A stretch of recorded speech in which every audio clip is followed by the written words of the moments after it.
Buenos días, amada iglesia, buenos días a aquellos que nos siguen por las redes sociales.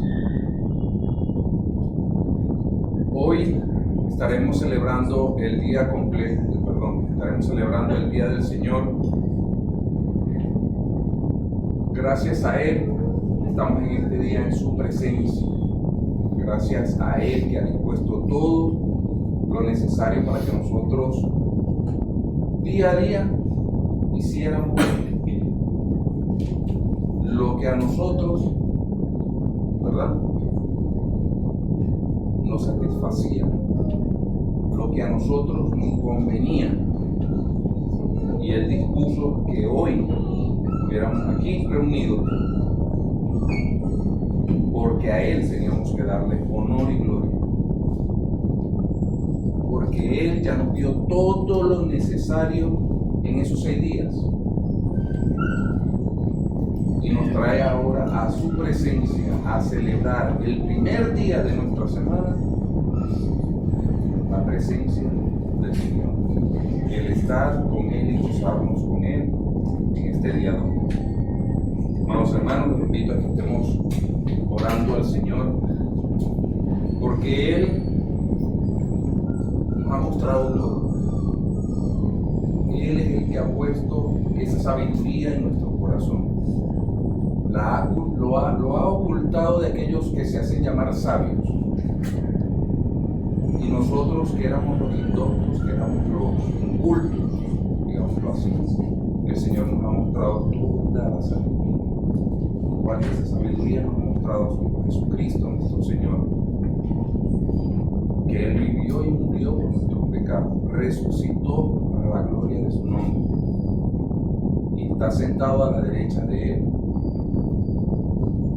para intervenir por cada uno de nosotros. Y cuando nosotros estemos en su presencia,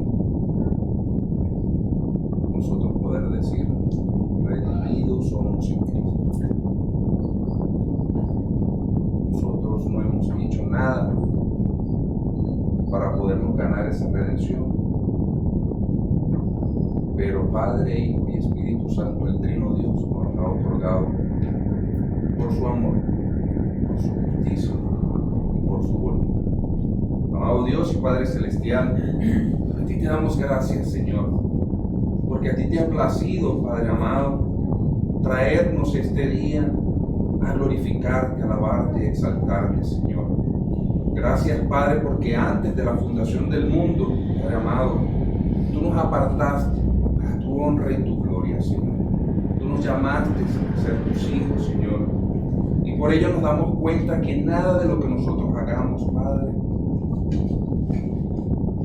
puede pagar nuestra redención, Señor. Delante de ti son simples trapos de inmundicia, Padre. Solo la vida de Cristo, entregada en la cruz, su sangre perfecta, su sacrificio único, Señor, fue suficiente para ti complacerte, Padre, y hacernos a cada uno de nosotros tus hijos a través de Cristo. Tú nos ves a través del único ser perfecto en este mundo, Señor, que ha pisado este mundo, Señor, y ha sido tu Hijo Jesucristo. Y como Él es perfecto, Señor, tú nos ves a nosotros perfectos. Como Él es la cabeza de la iglesia, tú ves a esta iglesia perfecta, Señor, sin mancha ni arruga, Señor, porque así se la presenta Cristo, y así te la presenta Cristo a ti, nuestro Señor.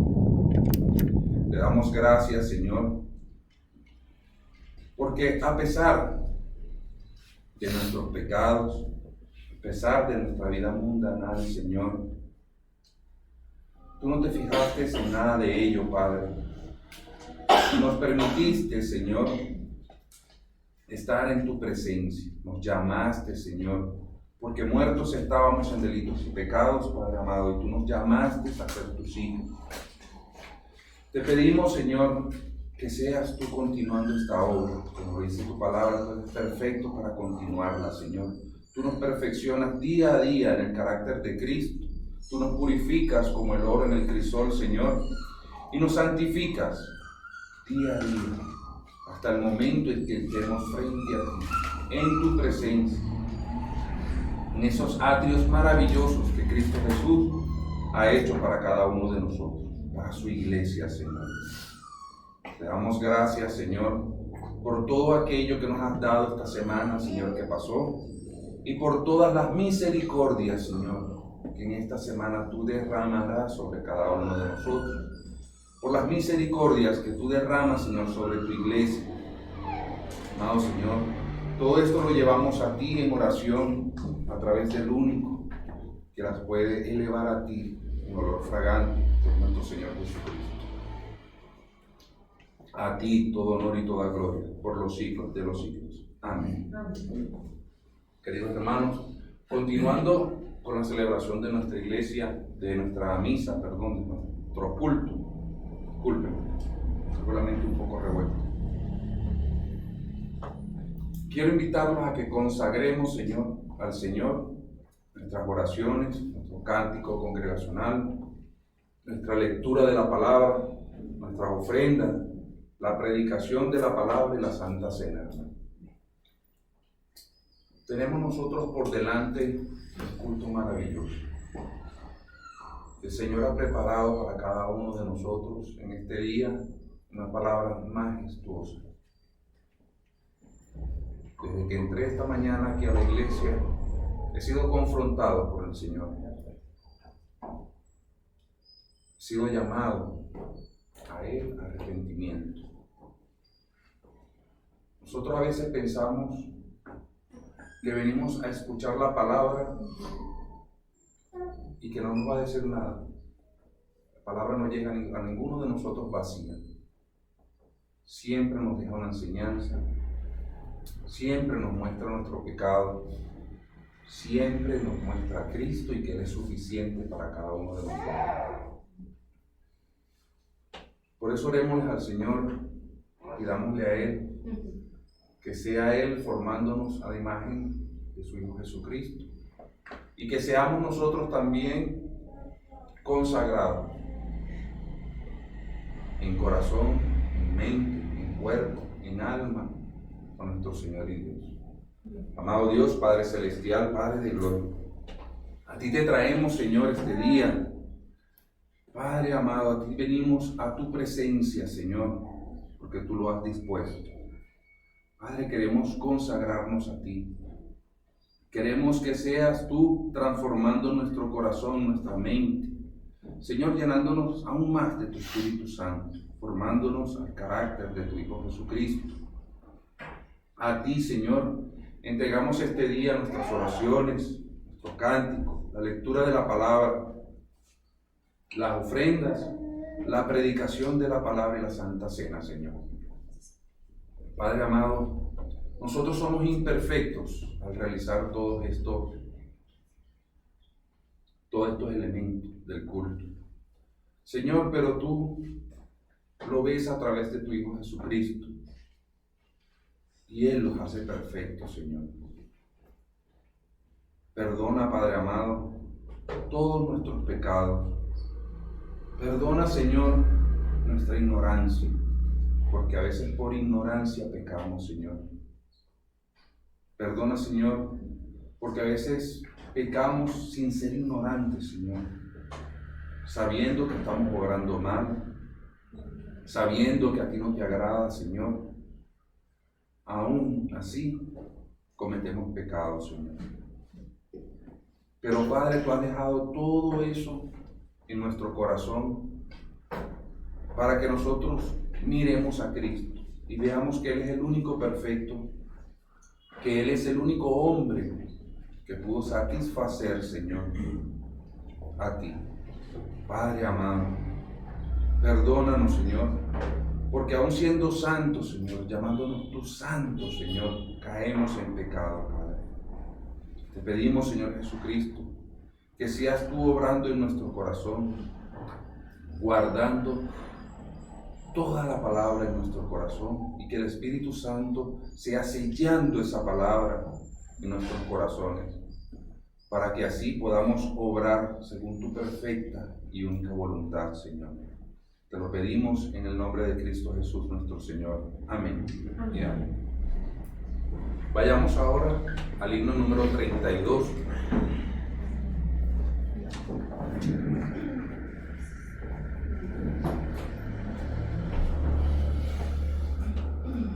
cuán grande es Él. Himno número 32.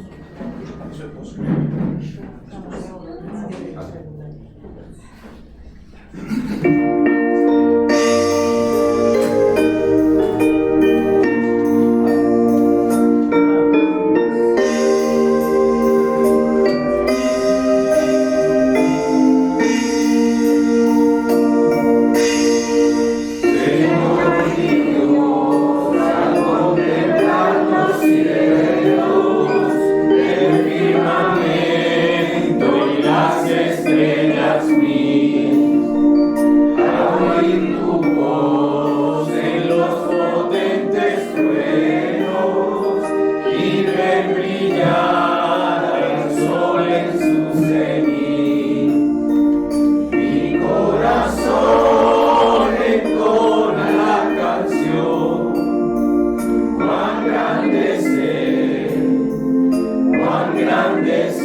Continuemos con la alabanza a nuestro Señor a través de los cánticos, con el himno 222, porque Él vive.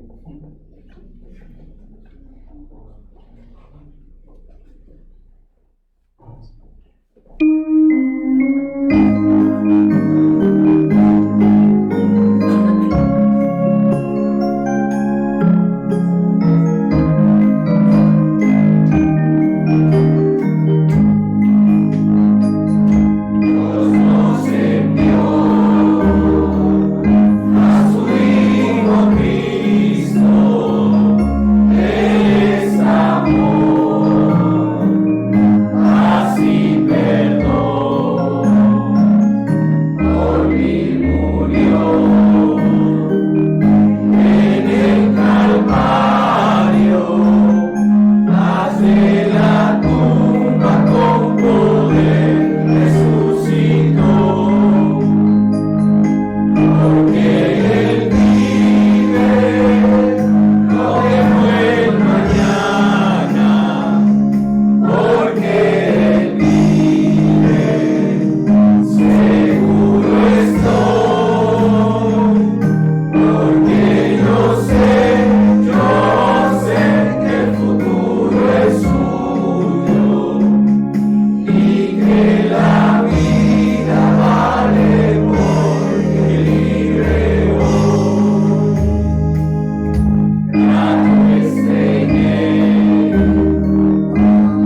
porque Él vive hoy, ¿cuánto valdrá la eternidad en Él? No hay precio. Hermanos, vamos al himno 413. He decidido seguir a Cristo. Himno 413.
Que nuestro corazón sea transformado por Cristo. Y qué hermoso es estar juntos, unánimes, alabando a nuestro Señor y Dios. Podemos sentarnos, hermanos. Hermanos, así como el Señor nos ha dado a nosotros todo lo necesario para nuestro día a día, nos ha dado 6 días para disfrutar de todo lo necesario. Estemos ahorita atentos, ¿verdad? Nuestro hermano Carlos Mario, que nos estará guiando en la santa palabra. Permitamos que el Señor nos hable a través de su palabra. Tengamos oídos prestos, ¿verdad?, para escuchar la santa palabra y un corazón abierto para entenderla y comprenderla. El día de hoy, en Éxodo 13, nos estará guiando nuestro hermano Carlos Mario. El próximo en leer la palabra, Éxodo 14, será nuestro hermano Mauricio Gómez, y el siguiente, nuestro hermano Mauricio Rodríguez, en Éxodo 15. Hermano Carlos Mario, lo escuchamos. Leemos la palabra del Señor en Éxodo 13. El Señor habló con Moisés y le dijo: conságrame el primogénito de todo vientre, míos son todos los primogénitos israelitas y todos los primeros machos de sus animales. Moisés le dijo al pueblo: acuérdense de este día en que salen de Egipto, país donde han sido esclavos y de donde el Señor los saca esperando su poder. No coman pan con levadura. Ustedes salen hoy en el mes de Abril, y en este mismo mes deberán celebrar esta ceremonia cuando ya el Señor los haya hecho entrar en la tierra prometida. Dará a los antepasados de ustedes. Se trata de la tierra de los cananeos, hititas, amorreos, heveos y jebuseos, tierra donde abundan la leche y la miel. Durante 7 días comerán pan sin levadura, y el día 7º celebrarán una fiesta en honor al Señor. En ningún lugar de su territorio debe haber nada que contenga levadura, ni siquiera habrá levadura entre ustedes. Comerán pan sin levadura durante esos 7 días. Ese día ustedes les dirán a sus hijos: esto lo hacemos por lo que hizo el Señor por nosotros cuando salimos de Egipto. Y será para ustedes como una marca distintiva en la mano o en la frente, que les hará recordar que la ley del Señor debe estar en sus labios, porque el Señor los sacó de Egipto desplegando su poder. Año tras año en la misma fecha cumplirán con esta ley. Una vez que el Señor los haga entrar en la tierra de los cananeos y se la haya dado conforme al juramento que les hizo a ustedes y a sus antepasados, le dedicarán al Señor el primogénito de todo vientre y todo primer macho de su ganado, pues estos le pertenecen al Señor. El primogénito de una asna podrá ser rescatado a cambio de un cordero, pero si no se rescata, se le quebrará el cuello. Todos los primogénitos de ustedes o de sus descendientes deberán ser rescatados. El día de mañana, cuando sus hijos les pregunten: ¿y esto qué significa?, le dirán: el Señor, desplegando su poder, nos sacó de Egipto, ahí donde fuimos esclavos. Cuando el faraón se empeñó en no dejarnos ir, el Señor le quitó la vida a todos los primogénitos de Egipto, tanto de hombres como de animales. Por eso le ofrecemos al Señor en sacrificio el primer macho que nace y rescatamos a nuestros primogénitos.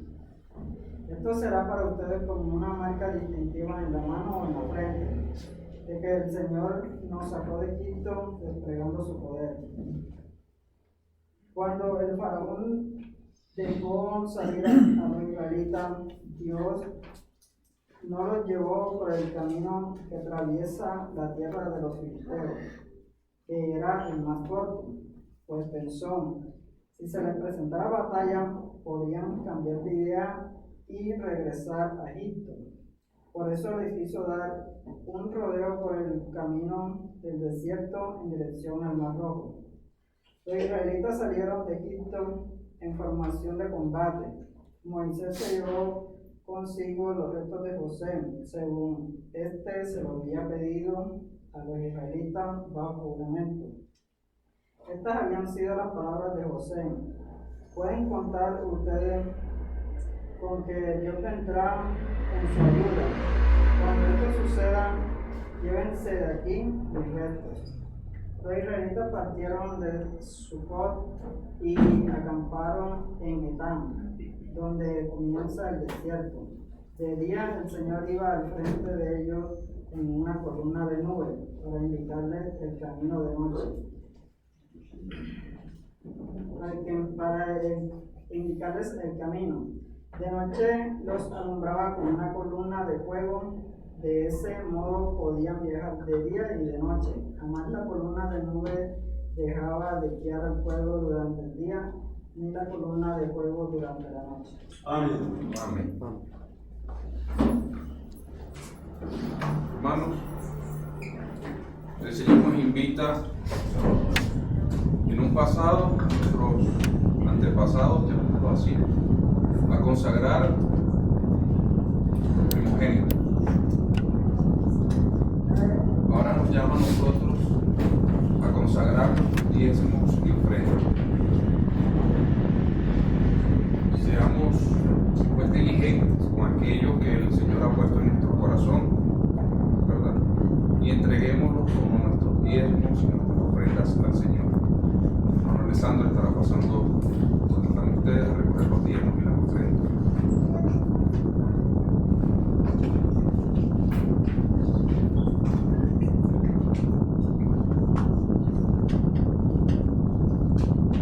De esta manera, mientras mi hijo Alessandro, hermano Alessandro, está recogiendo los diezmos y las ofrendas, los dejo con nuestro hermano Rafael, que estará hoy guiándonos en el culto del día de hoy.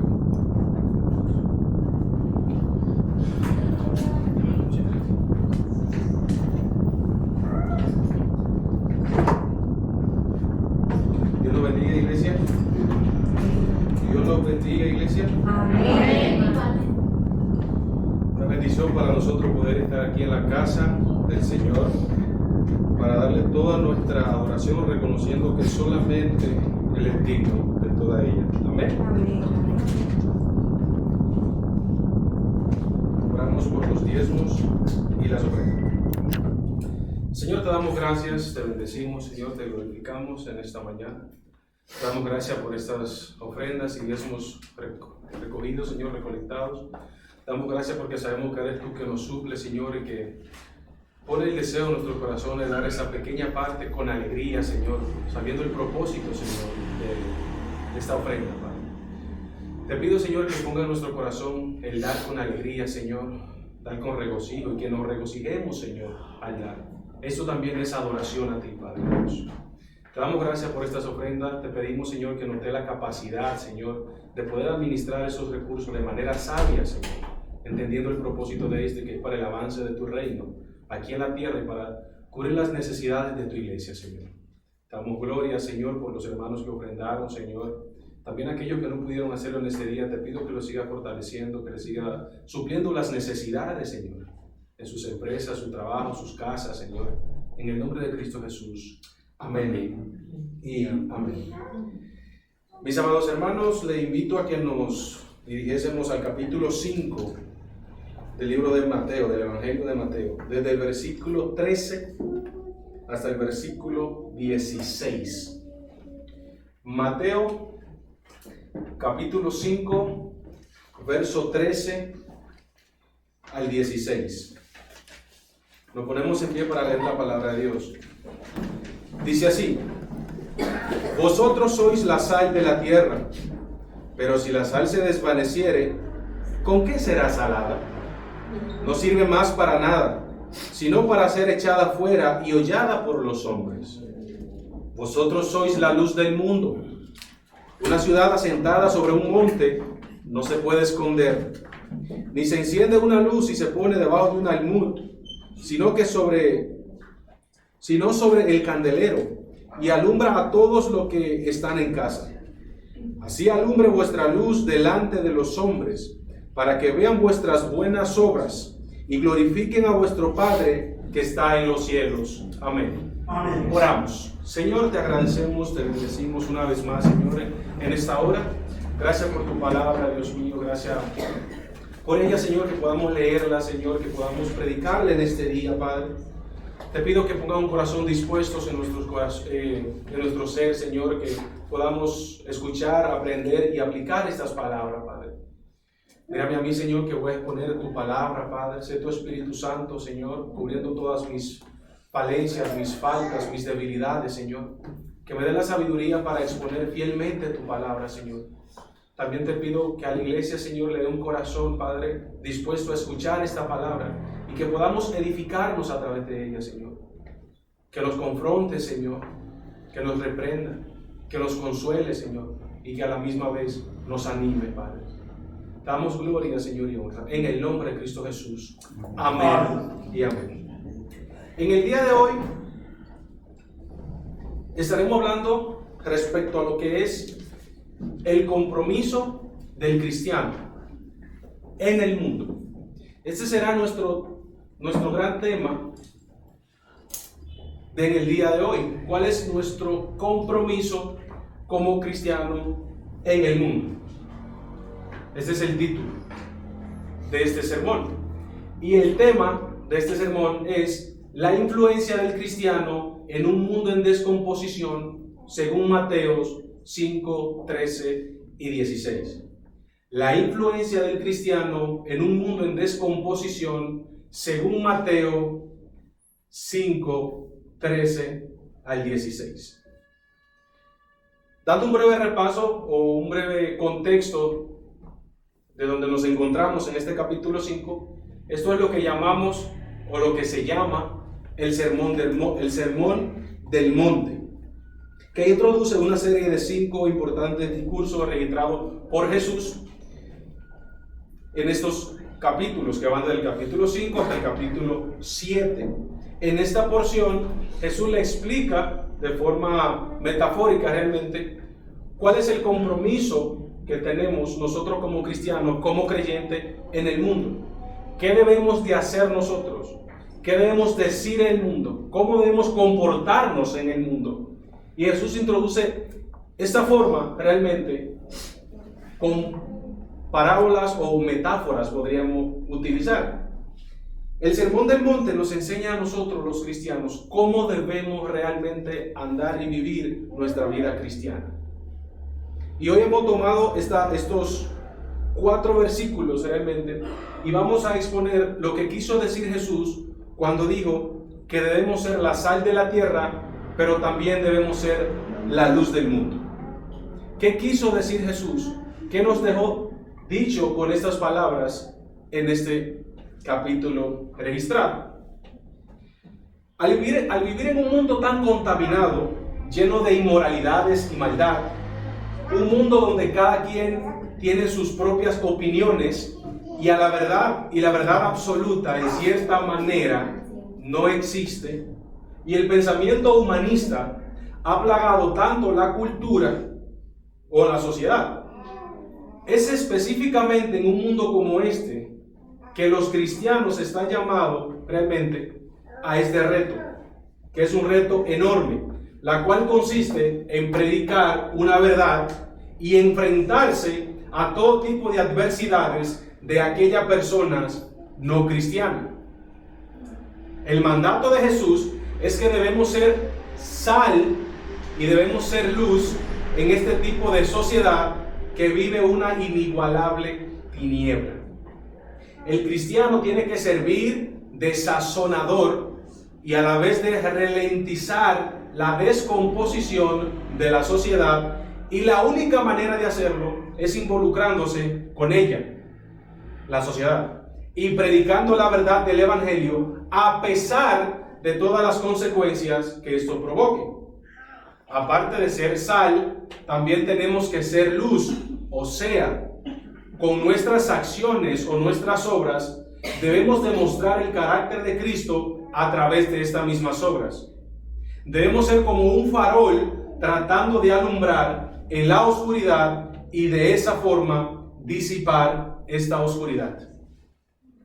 No es un secreto que en esta sociedad en la que vivimos estamos viendo la decadencia moral, ética y espiritual, y todos los días podemos darnos cuenta de esto.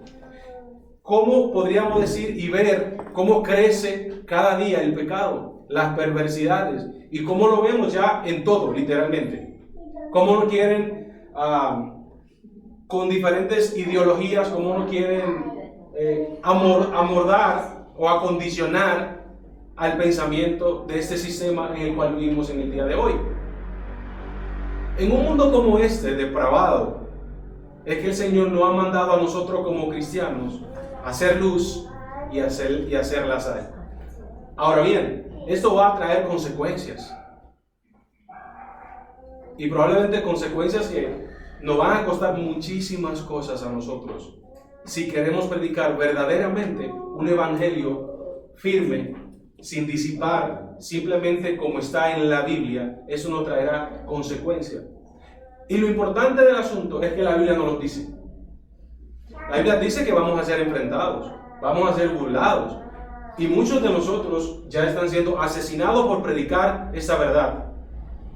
Aquí en este continente americano, nosotros cuando pensamos en asesinatos de cristianos nos vamos al oriente, donde el Islam, los musulmanes, no, aquí en nuestro continente ya estamos siendo perseguidos por predicar la palabra del Señor. Y en un mundo así tan hostil, es que a nosotros se nos ha llamado a predicar, a ser la sal del mundo, pero también a ser la luz de este mundo. Amén. Es importante que podamos nosotros, para poder entender lo que el Señor nos está diciendo acá, es importante que definamos estos conceptos respecto a la sal y respecto a la luz. Es cierto que muchas personas tienen una idea de lo que es la sal y la luz, pero esta idea muchas veces queda limitada cuando se trata desde un enfoque bíblico entender lo que Jesús realmente quiso decir cuando se refirió a los cristianos como la sal y la luz del mundo en Mateo. Con referencia a la sal, las cualidades positivas de la sal enfatizan su característica de sazonamiento, conservación y purificación. La sal en los escritos bíblicos tiene diferentes usos, tantos positivos como negativos. En Mateo 5:13, Jesús lo usa de forma positiva para ilustrar la manera en cual nosotros como cristianos debemos de actuar frente a este mundo en descomposición. Y cuando hablo de un mundo en descomposición, me refiero a un mundo que cada día va en detrimento, se está depravando cada día más. A eso me refiero en descomposición. Con respecto a la luz es presentada en la Escritura como un primer acto del Creador, Génesis 1:3. Y es natural porque sin luz, o sea, en las tinieblas, no se puede hacer absolutamente nada. De modo que Jesús usa este ejemplo para mostrar a sus discípulos la manera correcta en la cual sus obras o nuestras obras deben alumbrar para que los no creyentes glorifiquen a Dios a través de ella. De forma resumida, las buenas obras del cristiano son un reflejo o las manifestaciones del Padre de las luces que habita en él, o sea, en nosotros como cristianos. Y esto lo podemos encontrar en Santiago, capítulo 1, verso 17. Entonces, con este breve contexto, breve introducción de lo que es la luz y la sal, vamos a sumergirnos en nuestro primer tema. Nuestro segundo, o nuestros subtemas, que estaremos tratando dos en este día. Y el primero es, nosotros los cristianos como la sal en el mundo. Vamos a tomar esta primera parte. Los cristianos como la sal en el mundo. Y leemos el verso 13. Vosotros sois la sal de la tierra, pero si la sal se desvaneciese o se desvaneciere, ¿con qué será salada la tierra? No sirve más para nada, sino para ser echada y ser hollada por los hombres. En la antigüedad, la sal tenía muchos usos para el pueblo de Dios. Algunos de ellos eran condimentar, preservar y dar sabor a los alimentos para los sacrificios en el altar, para el incienso sagrado, etc. Y esto lo encontramos en el libro de Job, Levítico, Esdras, Marco, Éxodo, Deuteronomio, etc. Los cristianos de manera similar no pueden acabar con la corrupción de este mundo. Ojo, cuando yo hablo que tenemos que ser la sal, o cuando la Biblia habla que tenemos que ser la sal en este mundo, no es que vamos a parar el pecado, no es que vamos a parar la depravación, no es que le vamos a poner un stop, no es eso. Nosotros no podemos acabar con esta depravación en el mundo, porque la sal no acaba con la corrupción. Cuando usted coloca sal en una carne o en algún alimento, la sal no previene de que no se dañe el alimento, previene de que dure un poquito más y que se preserve un poquito más. Precisamente nosotros como cristianos no podemos acabar con la corrupción, sino que impedimos que el mundo realmente se descomponga más rápidamente que lo que debería descomponerse. Nosotros, por así decirlo, alentizamos el proceso de descomposición en el mundo. Esta es realmente a lo que la iglesia está llamada, para que con la influencia de la santidad, de la mansedumbre, amor y predicación de la palabra, pueda evitar que este mundo se corrompa más de lo que ya está. Y así es como el pueblo del Antiguo Testamento estaba rodeado de naciones enemigas de Dios paganas, el cual Dios les advirtió, y quiero hacer énfasis en esto, el peligro de relacionarse con ellas. De la misma manera ocurre en estos días. La iglesia de Cristo está expuesta a un mundo en decadencia moral, ética y espiritual.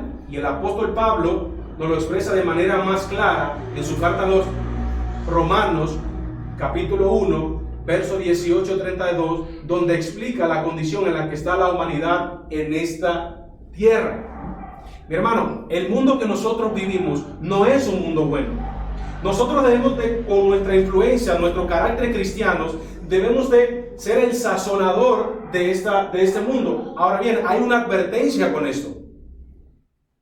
La advertencia es, cuidado si nosotros nos dejamos influenciar por este sistema llamado mundo. Cuidado si nosotros caemos realmente en este sistema en el cual vivimos. Y esto nos lleva a pensar a la iglesia de la Odisea en el libro de Apocalipsis, la última iglesia de las 7 iglesias en la cual el Espíritu Santo a través del apóstol Juan nos habla.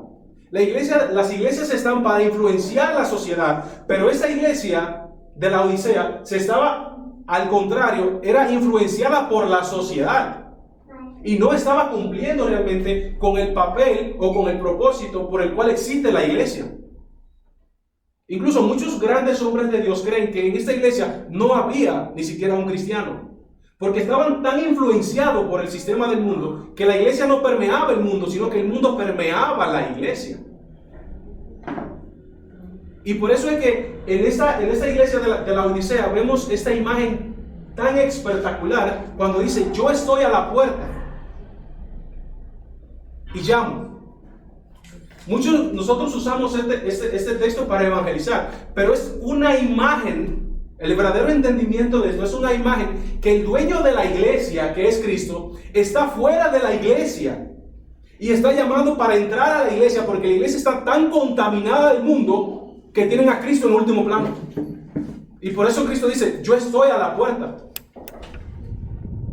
Nosotros debemos ser la sal. Y es interesantísimo que para que la sal funcione como sazonador, debe estar mezclado con los alimentos. Nosotros, para funcionar como ese sazonador del mundo, debemos estar mezclados con los del mundo sin contaminarnos. Y esta es la advertencia que Dios le hizo al pueblo de Israel en el Antiguo Testamento. La nación de Israel debía ser de influencia para las otras naciones. Sin embargo, vemos que cayó totalmente en lo mismo que cayó la iglesia de la Odisea. Eran influenciados por las demás naciones. Nosotros hoy en día tenemos el mismo propósito, porque el propósito no ha cambiado, mis queridos hermanos. Nosotros debemos de servir de sazonador. Nosotros damos ese sabor al mundo, pero sin contaminarnos, sin caer en ese sistema de corrupción, de ese sistema inmoral y de decaimiento espiritual que vemos todos los días. Es en un mundo como este que Jesús le dice a su iglesia que no se contaminen. Al contrario, que tienen que ser la sal del mismo, o sea, preservar y dar sabor a un mundo insípido que va a gran escala en la descomposición. La sal es un tanto preservativo como un sazonador. No hay duda de que el uso que tiene Jesús aquí en este pasaje es de preservante. Pero es interesantísimo, como ya le dije, para que la sal haga su efecto de preservante, tiene que obligatoriamente entrar en contacto con los alimentos que quiere preservar. Y aquí es donde está el peligro de nosotros como cristianos. Y la pregunta es: ¿nos vamos nosotros a dejar influenciar por este sistema mundano? ¿O vamos nosotros a servir de sazonador a ese sistema mundano? Nosotros estamos en el mundo, pero dijo Jesús en la oración: no somos de este mundo. Muchas veces nosotros queremos agradar al mundo y queremos agradar a la iglesia. Mis hermanos, eso es imposible, porque el mundo y Dios están en oposición. ¿Acaso no nos dice Santiago 4:4: oh almas adúlteras, ¿no sabéis que la enemistad... ¿Cómo termina? Y todo aquel que quiera ser amigo del mundo, termina diciendo, se constituye enemigo de Dios. No podemos servir a la iglesia y al mismo tiempo pelarle los dientes al mundo. O somos de la iglesia o no somos de la iglesia. Dentro de este caminar no existe un punto neutro. O eres o no eres. O soy o no soy. Aquí está el peligro de nosotros como cristianos. ¿Nos vamos a dejar influenciar del mundo o nos vamos a dejar influenciarnos de la Biblia?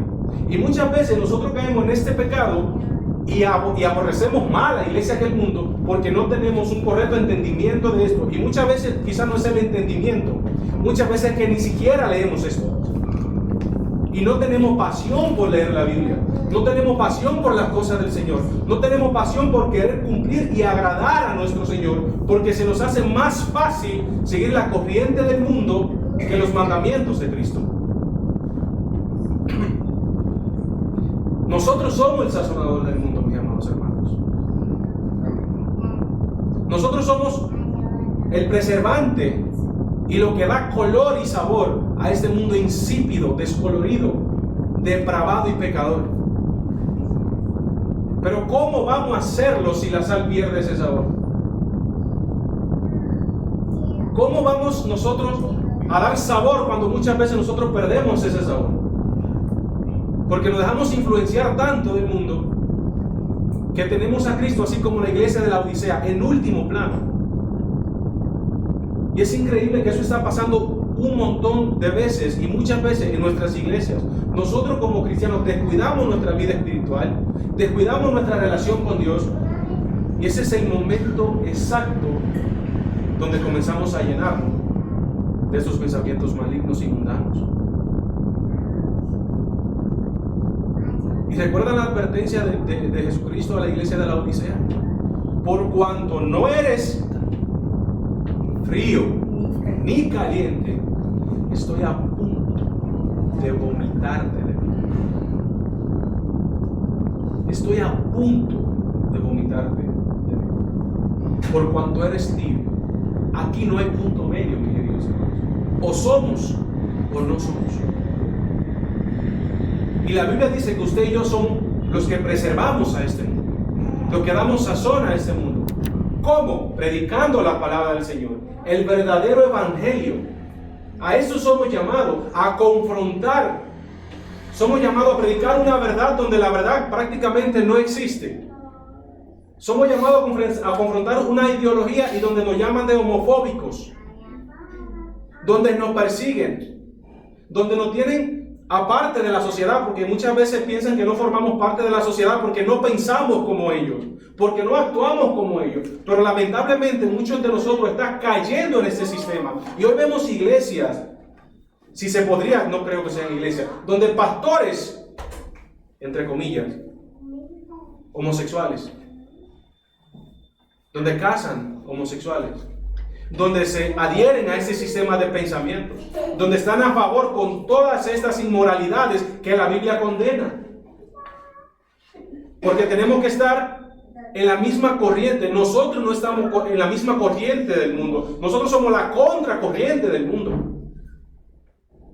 O somos de Cristo o no somos de Cristo, mis queridos hermanos. ¿Cómo estamos sazonando nuestra comunidad, nuestro hogar, nuestros hijos, nuestros esposos, nietos, familiares? Muchas veces nosotros, no, porque yo respeto a fulana y lo que él dice sí, y yo lo respeto, sabiendo que está en contra de los principios bíblicos. Y no lo confrontamos, porque quizás tenemos miedo, porque nos da temor. Mis hermanos, nosotros estamos aquí para confrontar este mundo de pecado. Una de las misiones y de los compromisos que nosotros tenemos en este mundo es predicar la palabra del Señor tal y cual Él nos la dio a nosotros. ¿Acaso no nos dice la gran comisión? Ir. ¿Y qué dice? ¿Y predicar qué? ¿El evangelio a quién? A todas las naciones. La pregunta es, ¿lo estamos haciendo? Y cuando dice predicar el evangelio es el evangelio. Porque hoy el evangelio está muy diluido. Hoy el evangelio que se predica no es evangelio en muchas iglesias. Es cualquier otra cosa, pero no es evangelio. Pero el predicar este evangelio trae consecuencias.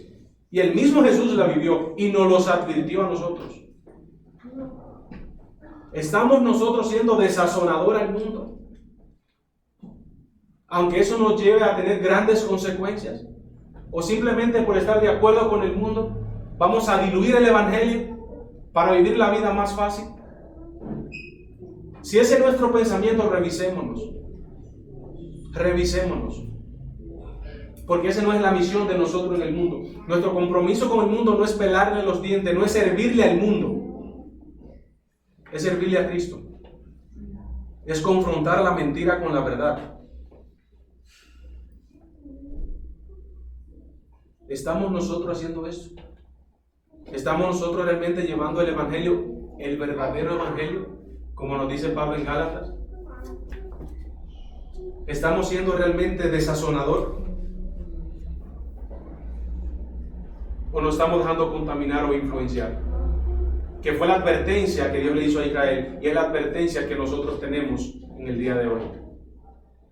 Jesús les advirtió que cuidado si se dejan contaminar o influenciar de la cultura en la cual se vive de manera liberal. Es más fácil y más sencillo adaptarse al sistema que vivimos. No me perseguirían, no hablaran mal de mí, no me odiarían, me aceptarían, porque voy a la misma corriente que ellos. Es más sencillo hacer eso que enfrentarlos. Porque enfrentarlo nos va a costar mucho. Y dentro de eso mucho probablemente esté nuestra vida. Muchas veces decimos, nosotros amamos a Cristo. Sí, yo amo a Cristo. Pero ¿cómo mostramos ese amor por las cosas de Cristo? Muchas veces decimos, estamos dispuestos a morir por Cristo. De la boca hacia afuera. Porque cuando nos vemos en una situación, ni siquiera cerca de la muerte, ya estamos quejándonos y estamos gritando que por qué Dios, que por qué aquello, que por qué lo otro. Entonces, con nuestros actos, nosotros negamos literalmente a Cristo. Por eso el apóstol Pablo, predicando aquí de Filipenses capítulo 3, dice, todo lo tengo por basura, ¿por amor a quién? Por amor a Cristo. Su vida se vio en peligro muchas veces, de muerte, y al final terminó siendo asesinado por ese evangelio que predicaba. Mis hermanos, el evangelio no ha cambiado. Las amenazas al evangelio tampoco han cambiado. Exactamente siguen siendo las mismas. Pero ¿nos vamos a dejar contaminar de este sistema mundanal? ¿O vamos a predicar un verdadero evangelio para ser desazonador a este mundo que cada día va más en descomposición? El hecho de estar en el mundo no significa que seamos parte del mismo. Y Jesús deja esto muy claro en la oración sacerdotal en Juan 17, donde ora el Padre que los proteja del mundo. Pero escuchen esto, no que lo saquen del mundo. John Stott añade lo siguiente con respecto al peligro de que corren los cristianos al ajustarse o mezclarse con la cultura inmoral. Y él dice, si los cristianos se ajustan culturalmente a los no cristianos y se contaminan con las impurezas del mundo, pierden su influencia. La influencia de los cristianos en y sobre la sociedad dependen de que sean distintos, no idénticos. Nosotros depende de nuestra influencia de que seamos distintos, no idénticos al mundo. Muchas veces entramos en las redes sociales o vemos vida de cristianos y nosotros a veces nos hacemos la pregunta, ¿será cristiano? ¿De verdad es cristiano? Porque es que decirlo y vivirlo son dos cosas distintas. Y me da pena escuchar eso. Mucha pena me da cuando una persona dice yo soy cristiano y los de afuera, los no cristianos dicen, no, ese no es cristiano. Incluso en mi país se usa esta frase. Dicen, si ese es cristiano, yo soy pastor. Así, o sea, un mundano diciendo eso, mi hermano, eso debe doler. Cuando dicen, si ese es cristiano, yo soy pastor. Porque vive una vida tan independiente de Dios que sus actos muestran totalmente lo que Él dice. Nuestra influencia depende de que seamos distintos, mis queridos hermanos, no idénticos al mundo. Y ahorita hablamos del sello del Espíritu Santo, el sello que tenemos, lo que nos identifica como hijos de Dios. Es ese sello del Espíritu Santo que dice que somos propiedad de Dios, que le pertenecemos, que los de afuera no tienen ese sello. Entonces no podemos vivir de la misma manera, mis queridos hermanos. ¿Cómo estamos influenciando la sociedad? La casa donde vivimos, el lugar donde estudiamos, el lugar donde trabajamos. Porque muchas veces la oración de nosotros, Señor, llévame a las naciones a predicarle. Y tu casa cayéndose a pedazos. ¿O acaso cuando la Biblia dice que Hechos 1:8 dice, y recibiréis poder y me seré testigo ¿dónde? Primero, Jerusalén. Primero la casa. Primero la casa y después los demás. Después lo otro. Señor, yo quiero ir a tal país a predicar. Señor, mira en África, Señor, mira Colombia. Señor, mira aquello. Envíame allá, Padre. Ay, ¿nuestra casa cómo está? ¿Nuestros hijos cómo están? ¿Nuestros esposos y esposas cómo están? Yo mismo cómo estoy. Pero quiero que el Señor me use y que me mande a predicar a las naciones. Hermanos, revisemos cómo estamos viviendo nuestro cristianismo. Si es cristianismo lo que estamos viviendo. Decirlo y hacerlo son dos cosas totalmente distintas. Ni siquiera se parecen. Si decimos, leíamos ahorita en 1 Juan 2:6, que si somos de Él, si le pertenecemos a Él, debemos andar como Él anduvo. ¿Quién? Jesús. Revisémonos, hermanos. ¿Estamos siendo realmente nosotros distintos o estamos siendo idénticos realmente?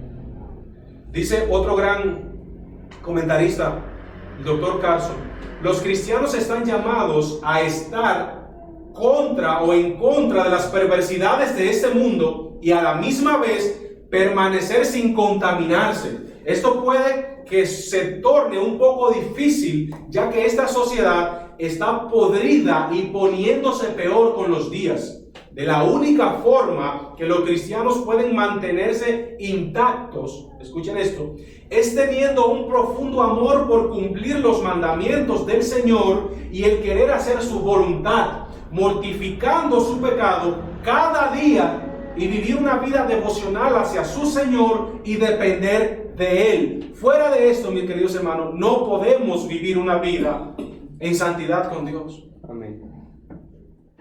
Para vivir una vida lejos de esta contaminación, debemos estar saturados de Dios. Y por eso Pablo nos manda a ponernos la armadura, todas las piezas de las armaduras espirituales, porque sin esa armadura espiritual es imposible vencer en este mundo. Vamos a caer, pero es interesante que ese texto, Pablo comienza, fortaleceos en el poder del Señor. Porque es en ese poder que nosotros podemos resistir a este mundo que cada día se está pudriendo una vez, cada día más. No hay otra forma de hacerlo. Y Pablo, después que habla de la armadura del Señor, cierra esa parte diciendo, orando en todo tiempo, con toda oración y súplica. Mis hermanos, si queremos no contaminarnos y servir de ese sazonador en el mundo, debemos estar en una completa devoción hacia Dios todos los días, 25/8 de nuestras vidas, sumergido en la presencia del Señor.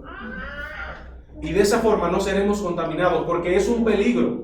Es un mandamiento que el Señor nos da, pero a la misma vez es un peligro para nosotros los cristianos, porque podemos caer en esa influencia del mundo. La pregunta es, ¿cómo está nuestra vida devocional? ¿Cómo está nuestra relación con Dios? Aquí en la iglesia somos todos cristianos. Hasta el más pecador, el más impío entra ahí y parece un santo mejor que todos nosotros probablemente. El problema es que cuando estamos fuera de estas cuatro paredes, ¿qué somos? ¿Somos cristianos o no somos cristianos? ¿Actuamos como cristianos o no actuamos como cristianos? ¿Qué somos? ¿Somos sazonador o la sal ha perdido el sabor ya? Porque aquí dentro todos somos hermanos.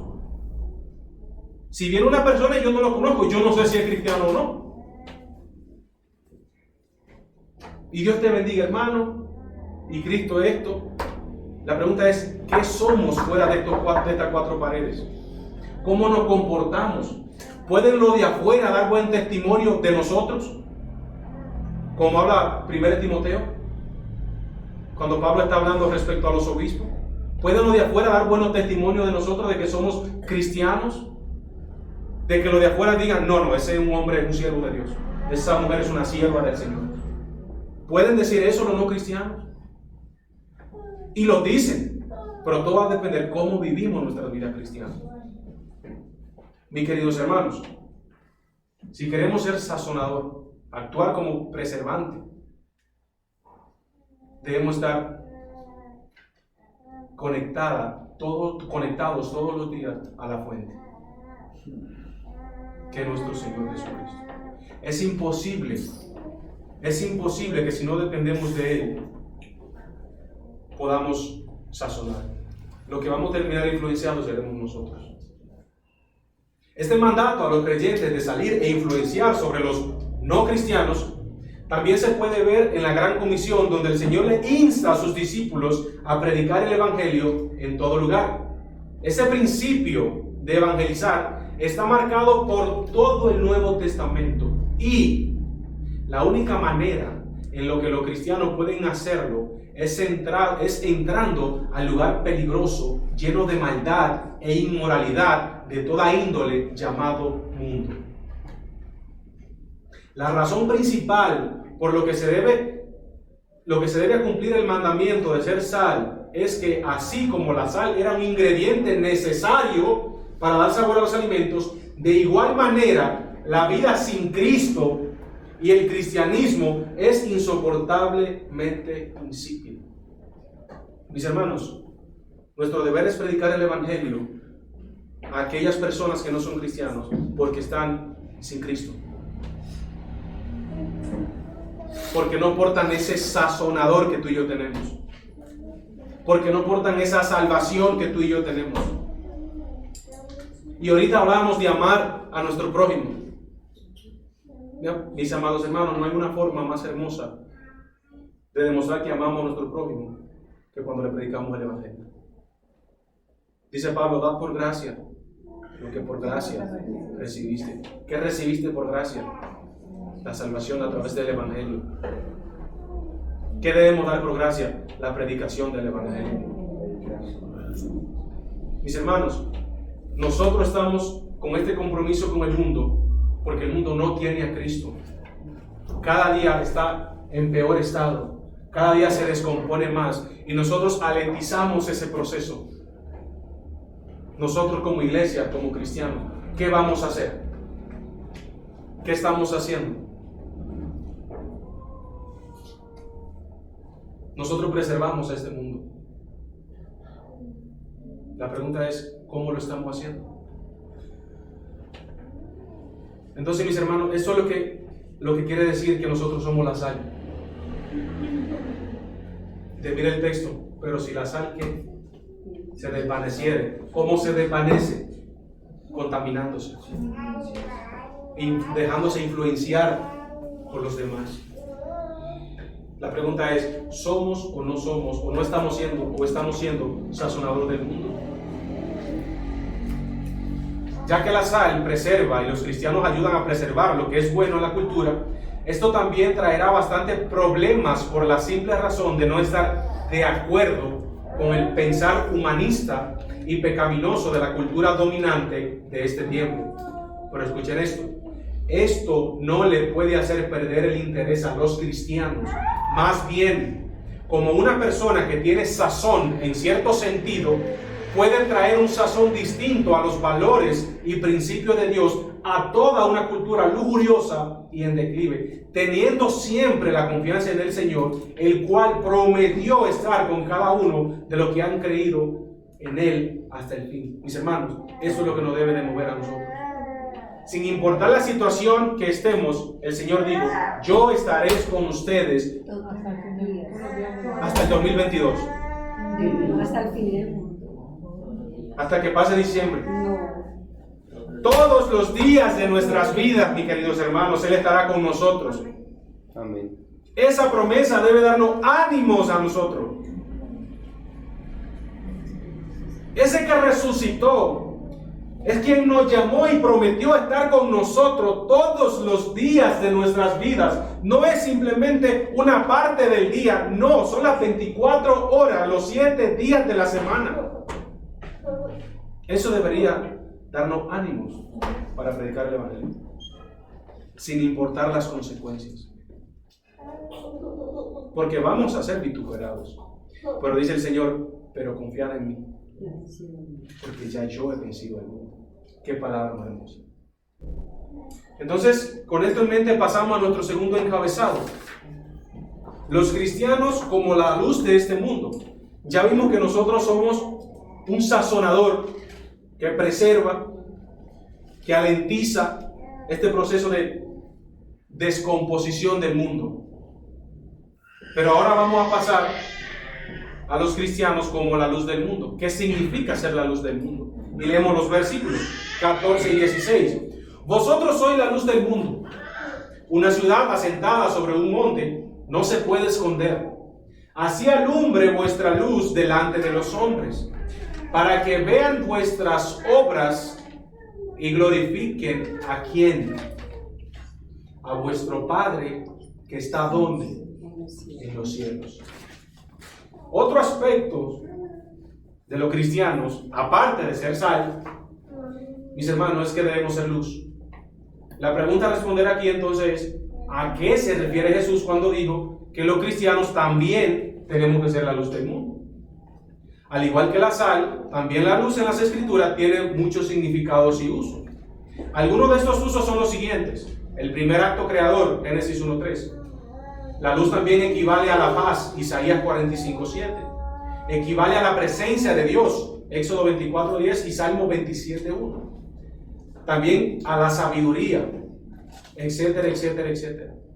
Por igual, en el Nuevo Testamento también tiene sus diferentes usos y es aquí el enfoque realmente de este pasaje. Al observar el texto citado, capítulo 5, verso 14 al 16, y haciendo comparaciones cuidadosamente con otros textos, por ejemplo, Primera de Pedro 2:12, se nota claramente que Jesús está hablando en este contexto de las buenas obras o el testimonio de los cristianos que deben ser vistas a la luz de un mundo malo y a través de ellas, o sea, de las buenas obras, puedan glorificar ¿a quién? Dice el texto. Al Padre. Al Padre. Estas obras, mis queridos hermanos, son las obras que dicen que estas obras fueron preparadas de antemano, ¿para qué? Para que anduviésemos en ellas. Porque es interesante que las obras que nosotros hacemos como cristianos, cuando los no cristianos la vean, deben darle gloria ¿a quién? No es a nosotros, porque no es la luz de nosotros que ellos van a ver, es la luz de Cristo. Y esto nuevamente maltrata nuestro orgullo porque nosotros queremos ser el centro de atención de todo. Aún como cristianos queremos que se nos elogie, queremos que se nos diga fulano de tal, queremos que nuestro nombre resuene por allá y que nos reconozcan como, wow, qué persona, qué predicador, qué pastor, qué gran hermano. Mis hermanos, el foco principal de nuestra vida no eres tú ni soy yo, es Cristo. Es la gloria de Dios. De hecho, la misma palabra utilizada aquí como luz es la misma palabra que Jesús dice en Juan 8:34, me parece, cuando Él dice, yo soy la luz del mundo.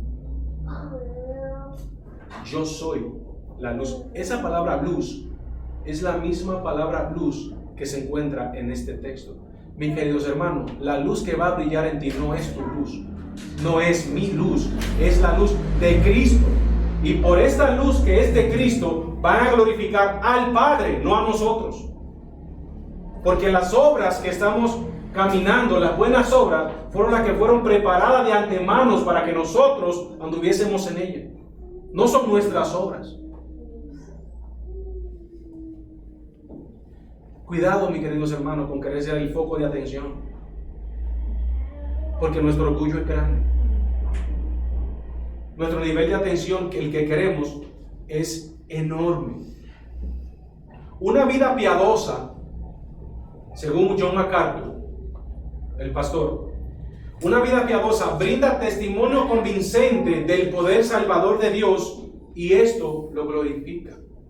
¿O acaso la Biblia no nos dice cuál es el fruto realmente del Espíritu Santo que debe morar en nosotros? ¿O acaso ya se nos olvidó? ¿Cuál es el fruto? Y es interesante, el fruto del Espíritu Santo, no nuestro. No nuestro. Y ese fruto del Espíritu Santo tiene 9 cualidades. Eso debe, y ojo, todos nosotros tenemos el fruto del Espíritu Santo, esas 9 cualidades. No, hermano, es que yo tengo el amor, pero no tengo la paciencia. No, hermano, revísate. No, es que yo tengo la templanza, pero es que algunos hermanos son difíciles de amar.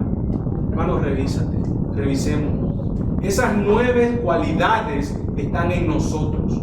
Nosotros las hacemos crecer a través de los medios de gracia que el mismo Señor nos da a nosotros.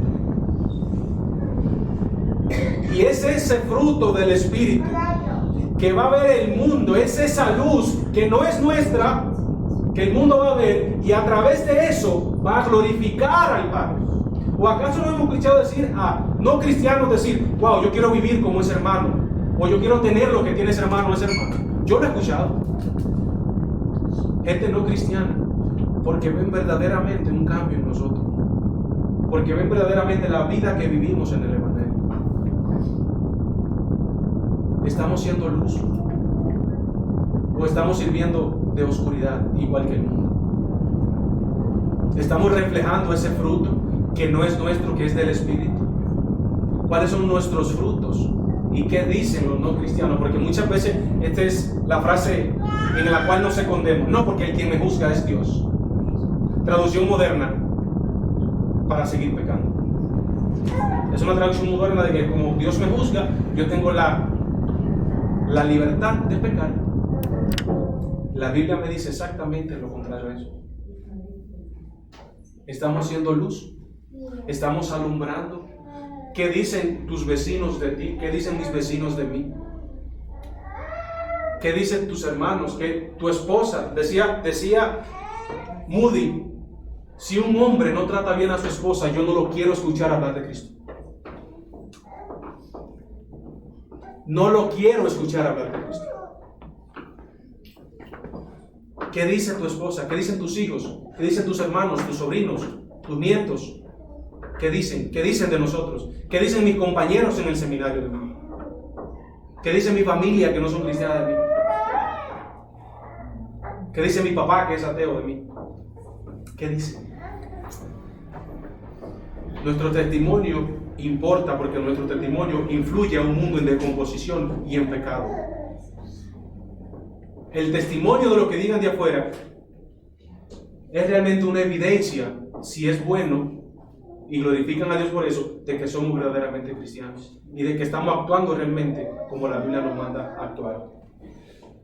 Los cristianos tienen que mostrar el carácter, palabra fuerte esta, el carácter de Cristo en sus vidas y de esa forma mostrar la evidencia y los frutos de una fe viva y verdadera. El carácter de Cristo. El carácter de Cristo en palabras generales es actuar como Cristo nos demanda que actuemos, actuar como Él. Andar en la luz que Él anduvo. Andar en la obediencia que Él anduvo. Estamos nosotros mostrando el carácter de Cristo. Y es lo que decía nuestro hermano Mauricio Gómez ahorita. Nosotros podemos tener el conocimiento de la Biblia, podemos conocer toda la teología todo tipo de la teología, podemos entender la doctrina, pero mis hermanos, si no reflejamos el carácter de Cristo, eso no nos sirve para nada. Decía Alto W. Pink, el diablo es más teólogo que cualquiera de nosotros y sigue siendo diablo. Mi hermano, el tener conocimiento de la Biblia no evidencia que somos cristianos. El poner en práctica lo que conocemos, eso lo evidencia. Podemos sabernos la Biblia de adelante para atrás, del medio para adelante. Hermano, si no ponemos en práctica lo que dice este libro, de nada nos sirve. Aumenta la condenación. Decía Charles Spurgeon, con cada predicación que hacemos, o aumentamos más la dependencia de Dios, o aumentamos más la condenación de nuestras almas. Una de dos. ¿Estás haciendo luz en el mundo? ¿Tus obras están dando gloria al Señor? ¿Cómo están tus vecinos dando testimonios de ti? ¿Qué dicen de ti? ¿Qué dicen de mí?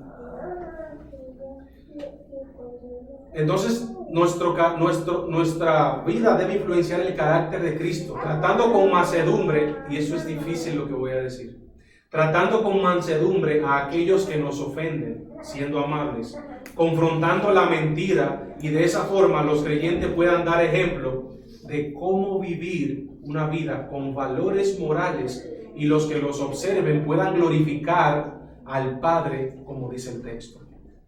La confesión de Londres, la que usamos nosotros, argumenta acerca de la motivación de estas buenas obras. No son por mera capacidad humana. Y dice la confesión: la capacidad que tienen los creyentes para hacer buenas obras no es de ellos mismos en ninguna manera, sino completamente del Espíritu de Cristo. Y para que ellos puedan tener esta capacidad, además de las virtudes que ya han recibido, necesitan una influencia real del mismo Espíritu Santo para obrar en ellos tanto el querer como el hacer por su buena voluntad. Eso lo dice nuestra confesión. Las buenas obras que nosotros hacemos no son de nosotros. Y eso nos lo dejó Isaías tan claro cuando él dijo: mis buenas obras son como trapos de inmundicia delante de ti, oh Jehová. No es por nuestros méritos, no es porque yo sea una buena persona, no lo éramos. Es porque el Espíritu Santo ha puesto tanto el querer como el hacer, ojo, por su buena voluntad, porque quiso, no porque nosotros lo mereciéramos. Sigue la pregunta en pie: ¿estamos siendo luz en este mundo? ¿Estamos influenciando? ¿Estamos realmente estamos haciendo énfasis en ese compromiso que tenemos con el mundo? ¿Cómo está nuestra vida realmente? Los cristianos debemos y tenemos que ser como un faro de luz, una luminaria, y disipar las tinieblas de este mundo. Eso es lo que debemos mostrar si realmente somos hijos de Dios. ¿Qué debemos demostrar? Su luz. Su luz. De esta manera mostramos que ya la luz de Cristo, o sea, la luz del mundo, que es Cristo, ya ha brillado en nuestros corazones y en nuestras vidas. Y esto se viene haciendo referencia desde el Antiguo Testamento, mis queridos hermanos, de que el Mesías sería la luz de la salvación. Isaías 42:6. En otro pasaje, el mismo Jesús dice que Él es la luz, y quien lo sigue a Él, ¿qué dice? No andará en tinieblas.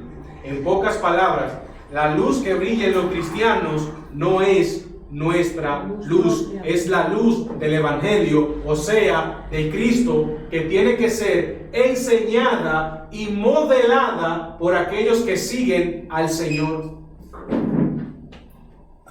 Decía John Stott: parece ser que las buenas obras es una excepción general que abarca todo lo que un cristiano dice y hace porque es cristiano. Cualquier manifestación externa y visible de su fe cristiana. Todas las cosas que hacen los cristianos tienen que ser para dar gloria al Señor. No podemos hacer algo externo fuera de nosotros. Entonces, al decirse que los cristianos somos la luz del mundo, deja implícito que en el mundo el cosmos está en tinieblas. Si nosotros somos la luz del mundo, es porque el mundo está en tinieblas y necesita de tu luz, necesita de nuestra luz como cristianos, necesita la luz del Evangelio, necesita a Cristo para que puedan venir a la luz que ya nosotros estamos en ella, por el puro afecto de la voluntad de Dios. Si somos la luz, es porque el mundo está en tinieblas. Es un mundo que está en descomposición todos los días. Y un ejemplo que podemos poner de esto es en Génesis 1, donde se observa que la tierra estaba en un caos y las tinieblas la cubrían. No fue hasta que Dios dijo que sea la luz que todo resplandeció. Cuando Dios dijo que sea la luz, todo resplandeció. Asimismo pasa en este mundo pecador a oscura. Solo la luz de Cristo puede disipar esa oscuridad. Y los cristianos tienen ese gran reto, o tenemos ese gran reto, de llevar y mostrar esa luz que tenemos dentro y que debe ser manifiesta a un mundo y alumbrarlo, según 2 Corintios 4:6. En la declaración de Mateo 5:14, el argumento lógico es que así como una ciudad en el monte no puede ser oculta, todos la ven. Y un ejemplo de esto es, por ejemplo, el Cortejer aquí en Colombia. Todo el mundo conoce ese edificio. A lo lejos se ve porque es un edificio súper alto. Entonces, de esa manera, de la misma manera que todos ven esto, tampoco se puede ser luz y no alumbrar. Es una contradicción decir que somos luz y a la misma vez no podamos alumbrar. Si el cristiano es luz, no puede no alumbrar. No puede no alumbrar. No se puede ocultar lo que está a la vista, y lo que el mundo ve son las buenas acciones que ya Dios ha determinado que se hagan por medio de los cristianos. Waldron afirma que en el contexto en que se hacen las buenas obras es el de la gracia del Evangelio y no el de los méritos legales. En otras palabras, las acciones de los fieles con sus testimonios deben predicar las buenas nuevas de salvación a un mundo oscurecido. Tenemos, mis queridos hermanos, que impactar las vidas de los no creyentes y motivarlos de cierta forma a querer lo que poseemos. La pregunta sigue en pie entonces. ¿Estamos siendo luz y estamos siendo sal en un mundo que cada día está peor y peor y peor con cada minuto que pasa? Estamos alumbrando y disipando las tinieblas. Estamos sazonando y no deteniendo del todo, sino alentizando ese proceso de descomposición. Hermano, entender cuál es el propósito de nosotros como iglesia en este mundo es importantísimo. ¿Cuál es nuestro propósito aquí en la tierra? Y uno de esos propósitos es que tenemos este compromiso con el mundo, o en el mundo, de predicar el Evangelio a los no cristianos o a los perdidos, y que el Señor tenga misericordia de ellos. ¿Estamos siendo luz? ¿Estamos siendo sal? ¿O nos estamos dejando influenciar por un mundo inmoral, sin ética, que cada día se corrompe y se corrompe y se corrompe cada día más? ¿Cuál será tu posición? ¿Cuál será mi posición en frente a este mundo y en frente a esta verdad que nosotros como cristianos debemos ser o debemos dar? Si somos cristianos, dice la Biblia, actuemos como tales. Si somos de Cristo, actuemos como tales. Es muy lindo decir, yo fui salvo en Cristo y gozamos de las bendiciones celestiales en Cristo y Cristo me salvó. Sí, pero ¿para qué? ¿Por qué? ¿Cuál es tu propósito de que Él te dejara aquí todavía en este mundo? Entonces ahí confrontamos. Decimos que somos cristianos, pero no queremos andar como un cristiano realmente debe y tiene que andar. Mis queridos hermanos, que el Señor nos ayude realmente a poder ser la sal y la luz de un mundo que está cada día más en descomposición. Amén. Oremos. Señor, te damos gracias, te glorificamos. Bendecimos tu nombre, Padre. Damos gracias por esta palabra, Señor, que nos confrontan, Señor, pero a la misma vez nos animan, Señor. Ayúdanos, Señor, a recibirla con gozo en nuestros corazones, que podemos cambiar nuestra manera de pensar, de vivir, de actuar, de caminar, Señor. Que podamos darte gloria, Señor, con lo que hagamos, con lo que hablemos. Que podamos predicar este evangelio sin temor, Señor, sino que lo hagamos con esa pasión, Señor. Que podamos ser luz, que podamos ser sal a un mundo, Señor, que está perdido allá afuera, un mundo que está en tinieblas, Señor. Que podamos mostrar tu luz, Señor. Ayúdanos, Señor, perdónanos, Padre. Ayúdanos a ser dependientes de ti, Señor. Ayúdanos a vivir, Señor, cada día buscándote, Señor. Que nuestra vida sea adoración completa a ti, Señor. Ayúdanos a no contaminarnos, Señor, en estas corrientes y filosofías huecas del mundo, Señor. Cúbrenos, Señor. Ayúdanos a entender tu palabra, ayúdanos a amar tu palabra, a predicar y a vivir tu palabra, Señor. Recibe toda gloria y toda honra, Padre. En el nombre de Cristo Jesús oramos. Amén y amén. Amada iglesia, Dios nos bendiga y el pastor con nosotros. Y a los hermanos que nos están viendo, le insto a que puedan realmente, que podamos vivir en luz, que podamos vivir y que podamos ser esa sal realmente, que podamos influenciar al mundo, pero que solamente se puede hacer si estamos plenamente pegados a la fuente que es Cristo Jesús. Dios te bendiga, Dios te guarde y nos vemos el próximo domingo. Dios nos bendiga.